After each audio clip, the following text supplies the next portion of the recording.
신앙생활하면서 가장 빠지기 쉬운 함정이 있습니다. 가장 빠지기 쉬운 함정. 그게 뭐냐면 신앙에 근거 없는 낙관론입니다. 신앙에 근거 없는 낙관론. 이게 뭘까요? 하나님께 무관심하고 하나님은 신경도 안 쓰지 마. 솔직히 지금까지 아무 문제 없이 잘 살았으니까 앞으로도 별일 안 생길 것이라고 생각하는 근거 없는 낙관론입니다. 물론 우리가 설교를 들을 때는 약간의 찔림이 있죠. 그런데 그 찔림은 유통기한이 언젠가요? 예배당을 나가기 전까지. 예배당을 나가기 전까지가 그 찔림의 유통기한이고, 나가자마자 사실은 기억이 안 나요. 뭘 들었지, 뭘 결단했지 기억이 안 나고 원래 자기의 모습으로 돌아가기 너무 쉬운 상태죠. 그런데 우리가 이런 생각을 합니다. 아이고, 그런데 솔직히 나만 이렇게 사나? 다들 이렇게 살잖아. 나만 이렇게 문제가 아니잖아 라는 생각을 합니다. 그리고 예배 드리고 헌금하는데 솔직히 뭐가 그렇게 큰 문제가 있겠어? 라고 생각하는 게 바로 신앙의 낙관론입니다.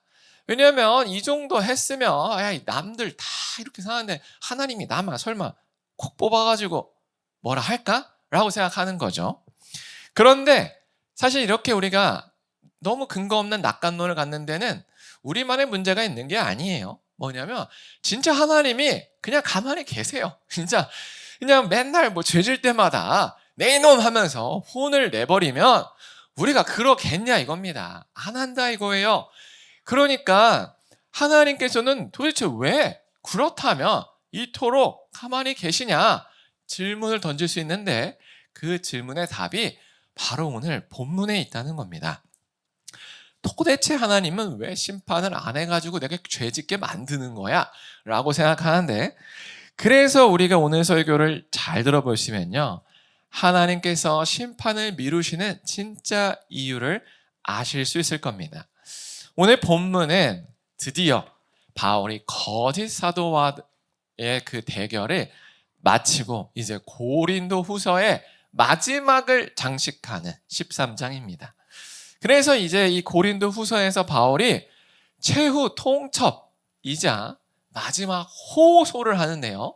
그 호소가 뭐냐? 바로 1절입니다. 1절. 뭐라고 하냐면 내가 이제 세 번째 너희에게 간다라는 거예요. 세 번째 너희에게 간다. 무슨 말이냐면 바울은 지금까지 고린도 교회를 2번 갔어요. 2번. 어떻게 갔냐면 첫 번째로는 교회를 개척할 때 갔습니다.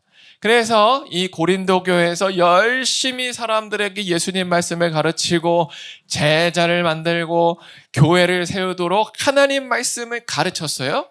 그래서 교회가 든든히 서니 어떻게 됐습니까? 이제 에베소로 넘어가서 이제 다른 지역의 교회를 세우기 위해서 열심히 일했어요. 그런데 고린도 교회가 잘 세워진 듯 했는데 문제가 발생했다는 소식이 들려온다라는 거예요. 어떤 문제였냐면 막 서로 당을 지어서 팔을 나눠서 싸우고요. 어떤 사람은 음행을 저지르고요. 어떤 사람은 물질이나 우상 숭배의 문제를 일으켰다라는 거예요. 그래서 바울이 그러면 안 된다라고 경고의 말씀을 보내는데 그게 고린도 전서입니다. 고린도 전서. 그래서 이제 고린도 전서가 딱 도착을 했으니까 이제 사람들이 그 편지를 듣고 읽으면서 아이고 주여 제가 잘못했습니다 하면 좋겠는데 속된 말로 씨알도 안 먹힌 겁니다. 그러니까 바울이 이거 큰일 났다 싶어서 급하게 에베소에서 했던 모든 활동 뒤로 하고 방문을 해요. 이게 이제 2번째 방문이에요. 그거를 신학적으로 근심의 방문이다. 근심을 가득하게 갖기 때문이에요. 근데 문제가 있어요. 이렇게 바울이 등장하면 오야 큰일 났다 진짜 오셨네 하면서 이제라도 회개해야 되는데 정반대의 사건이 일어난 거예요. 네가 와서 뭐 어쩔 건데? 이렇게 야 너 뭐야? 이렇게 조롱하고 바울을 완전히 무시했던 거예요. 바울이 이제 여기서 야 니들이 이제 정신을 못 차리는구나 봐라 하면서 사도의 권능을 보여주면, 그래서 절반 정도 죽여버렸으면 고린도 교인들 회개했겠죠. 안 했어요. 그냥 놔두고요. 조용히 떠난 거예요. 그래서 이제 바울이 너무 애통한 거예요. 어쩌다가 이렇게 예수님의 말씀으로 세워진 교회가 타락했는가 하면서 눈물로 편지를 씁니다. 그 편지가 바로 눈물의 편지라고 우리에게 전해져 오지 않은 고린도 전서와 후서 사이에 있던 편지예요. 그런데 감사하게도 이 편지를 받고 드디어 고린도 교인들이 반응하기 시작한 거예요. 와, 이거 진짜 우리 잘못했다 라고 하면서 그 반응을 보여요. 근데 문제가 있었어요. 그렇게 회개하는 과정에 사탄 마귀가 놔두질 않습니다. 이제는 거짓 사도라는 이단을 보낸 거예요. 그러면서 이렇게 선동을 하는 거죠. 야, 바울이 저번에 방문했다며. 근데 걔 심판도 안 했잖아. 야, 걔는 능력이 없어, 능력이. 바울 거지라며. 우리 봐봐, 부자야. 걔는 능력이 없어, 능력이. 그러니까 너희는 바울의 말을 듣는 게 아니라 내 말을 들어라는 이런 말도 안 되는 선동을 하고 있다는 것을 바로 바울의 제자인 디도가 바울에게 가르쳐 준 겁니다. 그래서 바울이 이 소식을 듣고 고린도 후서를 작성한 거예요. 그래서 고린도 후서의 전반부는 바울이 그래, 너희가 회개했구나. 참 잘하였도다 하는 칭찬과 내가 참된 사도라는 사실을 계속 얘기해주는 내용이 있었고, 이제 10장부터 12장까지는 뭐가 있었어요? 근데 말이야, 너희가 지금 이제 회개했는데 따라가려고 하는 저 거짓 사도가 얼마나 잘못되는지 알려줄게 라는 그 대적하는 내용이 담겨 있던 거죠. 그러면서 바울이 이제 마지막으로 얘기하는 게 나 이제 간다예요. 나 지금까지 편지로 경고하고 또 경고했지만 또 고린도 후서로도 경고하지만 이거 마지막이야. 나 간다예요. 나 간다 이거예요. 그러면서 두세 증인의 입으로 말마다 확증한다. 이 말마다의 내용은 바로 거짓 사도들이 말한 내용이요. 또 너희가 거짓 사도들에게 선동되어서 나에 대해서 비판하는 그 내용을 내가 문장마다 평가해 주겠어. 이거예요. 근데 그때 내가 나 혼자 말하면 너희들이 나의 사견, 내 개인적인 의견이라고 얘기하겠지만 내가 그때는 이제 두세 증인의 입으로 확정하여 이게 진짜 하나님의 말씀임을 내가 보인다 라고 한 게 바로 1절의 내용이에요. 그래서 바울이 2절처럼 얘기합니다. 뭐냐면 내가 이미 말했어. 고린도 전서로 너에게 말해서 경고했던 것처럼 지금 떠나 있지만 나 다시 또 너희에게 경고해 이거예요. 두 번째 대면했을 때처럼 전에 죄 지은 자들에게 그리고 그 죄를 따라가는 남은 모든 사람에게 경고한 것처럼 지금 나도 이제 고린도 후서로 경고해 이거예요. 고린도 전서가 근심의 방문의 경고였어요. 그것처럼 고린도 후서가 이제 다시 한번 세 번째 방문의 경고라는 거예요. 무엇을 경고했느냐 이거예요. 내가 다시 가면 용서하지 않겠다예요. 바울이 무엇을 얘기하냐면 이번에는 두 번째 방문과 달라라는 얘기예요. 이처럼 하나님께서도요, 우리의 죄를 무조건 놔두지만은 않으신다는 거예요. 우리가 죄를 지면요, 반드시 그 죄에 대한 대가를 받습니다. 단지 지금이 아닐 뿐이에요. 그래서 우리는 이 사실을 잘 기억해야 돼요. 바울도 두 번째 방문 때는 마치 아무 능력도 없고 못 본 사람처럼 그냥 지나갔어요. 그러나 끝까지 그렇지 않다는 거예요. 하나님도 그러하십니다. 하나님도 우리의 죄를 마치 발견하지 못하신 것처럼 혹은 죄에 대해서 벌할 능력이 없는 것처럼 있으시지만 그게 끝까지 그러지 않으신다는 거예요. 그 죄에 대한 대가는 반드시 옵니다. 물론 우리도 충분히 변명할 거리가 있어요. 뭐냐면, 아니 하나님, 제가요 죄를 짓고 싶어서 지은 게 아니라 아니 지을 수밖에 없는 환경이 있었잖아요. 상황이 이렇게 나빴고요. 저를 둘러싼 사람들이 이렇게 나를 괴롭히는데 어찌 제가 참습니까? 라고 변론할 수 있어요. 그러나 하나님께서는 환경은 환경이고 그 환경에 반응한 우리의 모습은 우리의 모습으로 따로 보십니다. 이것을 어디서 알 수 있느냐? 창세기에 나온 선악과 사건에서 알 수 있습니다. 여자가 동산의 중앙에 있는 선악과를 먹을 생각을 처음부터 한 게 아니에요. 맞죠? 뱀이 꼬드겼어요. 뱀이 와봐라. 야, 죽지 않는다. 꼬드겼습니다. 뱀 탓이에요. 근데 누가 먹었어요? 여자가 먹었다는 거예요. 그리고 남자 아담도 먹을 생각 없었어요. 사실 아담은 그냥 열심히 하나님 시킨 대로 물건 이제 정리하고 나무 이제 잡초 뽑고 했어요. 근데 여자가 여보 하면서 맛있다 했으니까 이거 먹었는데 아무 문제 없다고 꼬시니까 저도 넘어간 겁니다. 할 수 있다라는 거예요. 근데 하나님이 그 얘기를 듣고 아 진짜 그랬구나. 야 여자야. 야 네가 잘못했다며? 여자가 뱀이 잘못했습니다. 아 그래 뱀아 너만 혼나라. 이랬나요? 아니라는 거예요. 여자를 유혹한 뱀도 심판을 받고요. 그 유혹에 넘어간 여자도 심판을 받고요. 여자의 유혹에 넘어간 남편 아담도 심판을 받았다라는 거예요. 유혹과 죄를 선동한 것도 죄지만 그 죄에 넘어간 것도 죄입니다. 하나님은 이것을 다 따로 보시는 거예요. 내 죄는 내 죄입니다. 얘 때문에 저 환경 때문에 안 먹혀요. 내가 잘못한 겁니다. 화나게 해서 살인을 저질렀어요. 정상 창작이 안 돼요. 화난 건 화난 거고 살인은 살인인 거예요. 이것처럼 우리도 하나님 앞에 아무리 하나님 아니 제가 솔직히 죄를 짓고 싶어 지었습니까?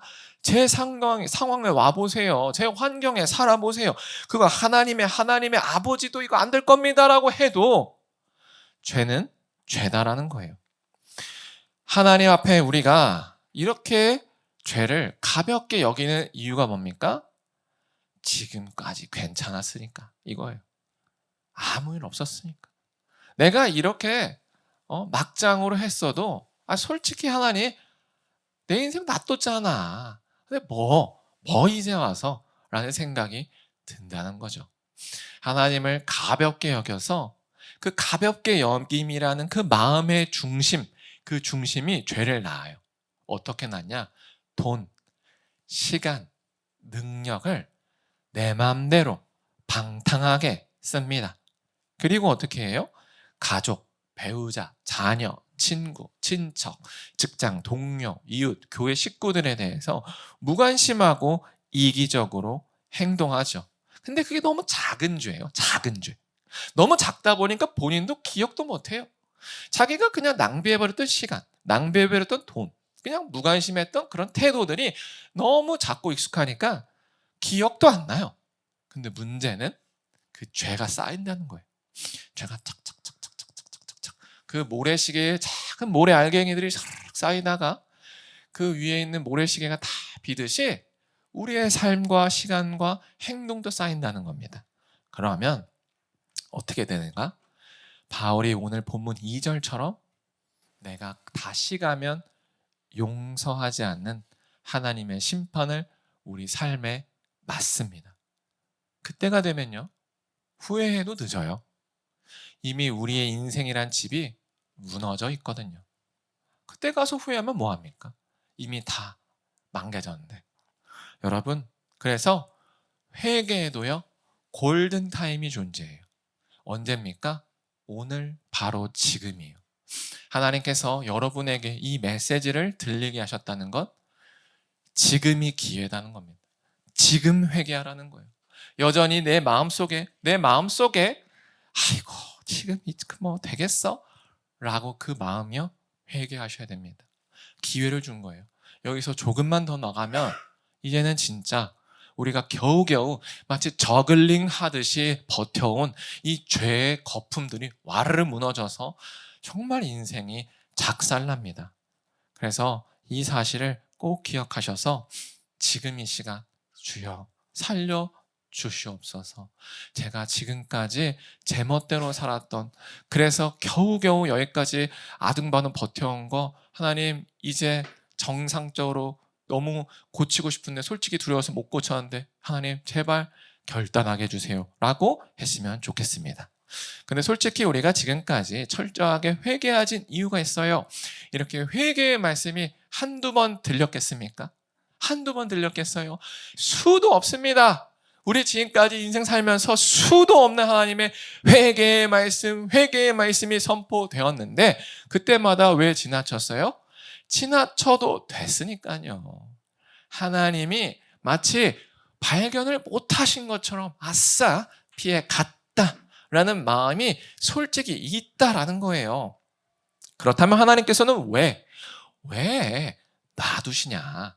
바로 3절에서 바울이 답을 줍니다.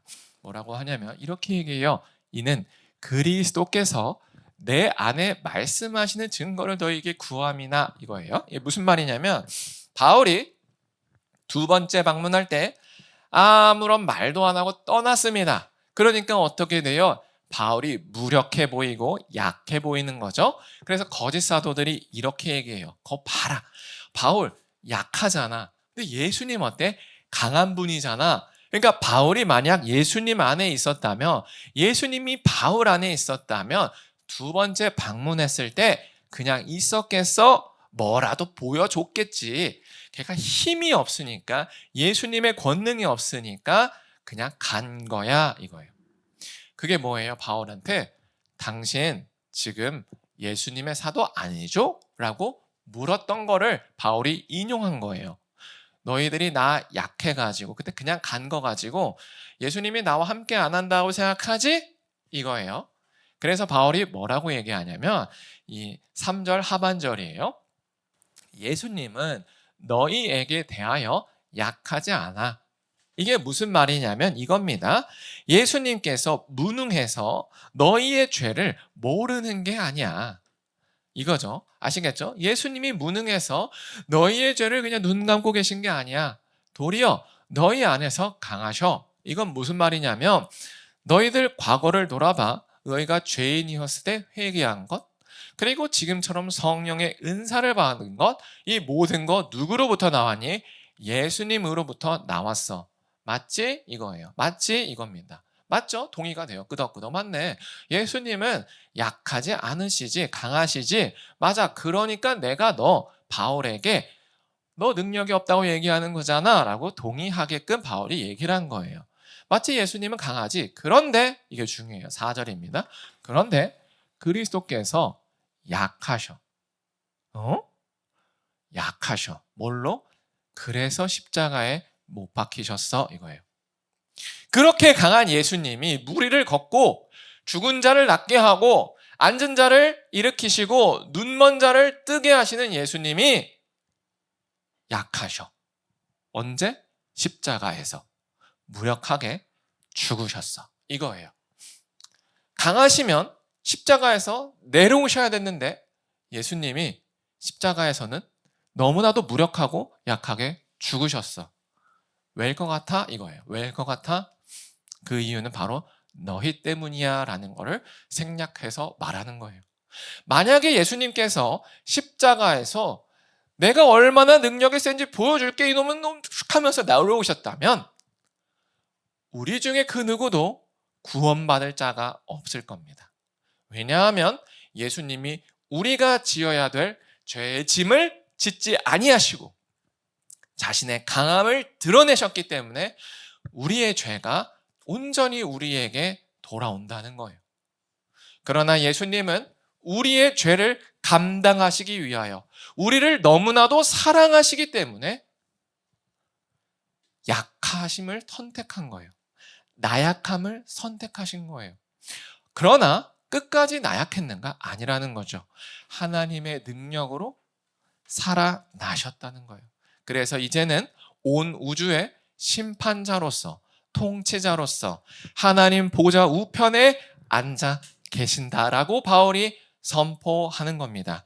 그래서 우리도요. 그래서 우리도 예수님 안에 있기에 너희에게 약한 거야 이거예요. 내가 두 번째 방문했을 때 사도로서 심판할 수 있었어. 그러나 예수님과 같은 심정으로 너희를 사랑하여 약하기를 선택한 거야 라는 거예요. 내가 정말로 약해서 물러난 게 아니라 너희를 사랑하기에 물러난 거야 라고 얘기한 거예요. 왜냐하면 그 당시 고린도 교인들은 정말로 영적으로 교만하여 눈이 뒤집어진 상태입니다. 그러니 바울이 무엇을 얘기해도 바울의 말을 들을 생각을 안 한 거예요. 만약에 바울이 정말로 이들에게 정말로 자기의 의견을 관철시키려면 힘과 힘의 대결을 해야 됐던 거예요. 그러면 그들이 다쳤던 거예요. 그런데 바울은 정말로 그들을 사랑하는 영적 아비였습니다. 영적 아비였어요. 그러다 보니까 그들을 때리고 싶지 않았던 거예요. 이게 부모의 마음이에요. 부모는요, 정말로 정상적인 부모라면 자녀가 잘못하더라도 때리고 싶지 않아요. 왜요? 내 자식이니까 그래요. 바울이 그랬던 겁니다. 그래서 하나님 안에서 그들 스스로 회개하여 나올 수 있도록 기다리셨다는 겁니다. 그러나 언제까지나 그렇게 기다리지만은 않아요. 부모는 그렇습니다. 부모가 자녀를 때리고 싶지 않아서, 사랑하기에 때리고 싶지 않아서 이 아이가 스스로 죄를 뉘우치기를 기다리기도 하지만 반대로 너무 잘못된 방향으로 달려나가서 자기의 삶을 망치고자 하면 속된 말로 다리 몽둥이를 뿜지르는 한이 있더라도 그를 멈춰 세우는 게 부모예요. 어린 자녀가 재밌다고 부엌칼을 가지고 논다면 우리 자녀가 울까봐 칼을 뺏지 말아야 되는 게 아니라 아주 무섭게 혼을 내서 이 칼은 위험하다라는 걸 알려줘야 돼요. 이 자녀가 울더라도 또 이 혼남이 너무 두렵고 커서 트라우마가 남을지라도 그래야 됩니다. 왜요? 그래야 다음에 조심하기 때문에 그래요. 그런데 만약 오히려 사랑하지 않으면 놔두겠죠. 뭐 알아서 되겠지. 바울이 그랬다는 거예요. 그래서 너희에게 대하여 이제는 내가 이제 예수님처럼 부활하신 예수님처럼 하나님의 능력으로 이제 너희에게 심판의 사도로 나아간다. 이 얘기를 마지막에 한 겁니다. 이처럼 하나님께서도요, 우리를 사랑하셔서 기다려 주시는 거예요. 만약에 하나님께서 우리를 정말 작은 죄를 질 때마다 전기고문하듯이 온몸에 전기를 짜라락짜락 흘러보냈으면 우리 중에 누가 죄를 짓겠습니까? 아무도 죄를 안 짓습니다. 그러나 반대로 그렇게 매번 작은 죄를 받을 때마다 심판을 받으면요, 그 누구도 하나님을 사랑하지 않아요. 왜요? 하나님은 그저 공포의 하나님이기 때문에 그래요. 그런데 하나님은 우리와 인격적인 관계를 맺기를 원하십니다. 사랑의 관계를 맺기를 원하세요. 그래서 우리 스스로가 작은 죄를 지을 때 하나님께서 나를 위하여 기다려주시는구나라 깨닫고, 주여 이토록 큰 사랑을 주신 게 무엇입니까? 주여 나의 죄를 용서해 주세요라고 먼저 회개하여 나오기를 기다리는 마음으로 기다리신다는 거예요. 하나님이 무능력하여 우리를 혼내지 못하는 게 아니라, 하나님이 몰라서 죄를 발견하지 못한 게 아니라 기다리시는 거예요.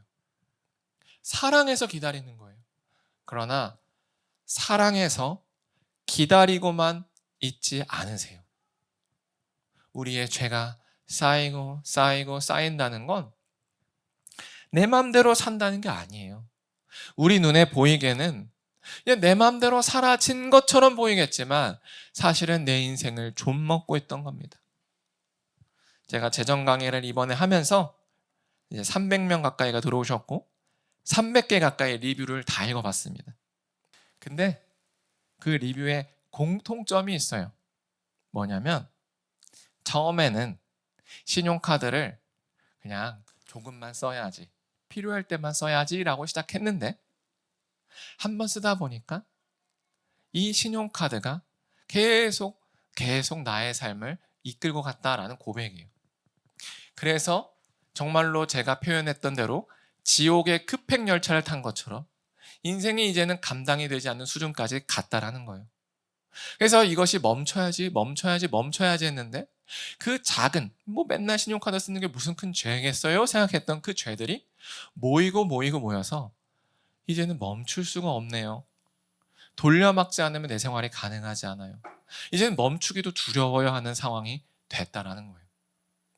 근데 그때 그 재정 강의에서 선포되었던 회개의 말씀이 이제 하나님이 나에게 멈추라는 마지막 강력한 신호인 것 같습니다라고 고백했다라는 거예요. 이게 바로 하나님께서 우리에게 주시는 사인이에요. 우리가 작은 죄를 짓다 보면요, 그 죄들이 쌓여서 나중에는 그 죄를 감당이 안 돼서 더 큰 죄로 나아가게 돼요. 더 큰 죄로. 멈춰야지 해야 되는데 이제는 너무 이제 벌려놓은 게 많으니까 멈출 수가 없는 거예요. 멈추면 죽어버리거든요. 근데 하나님은요, 멈추세요. 그러면 우리는 하나님 날 좀 살려주세요. 아니 너 살려주려고 멈추는 거야. 하나님 저 죽어요 살려주세요.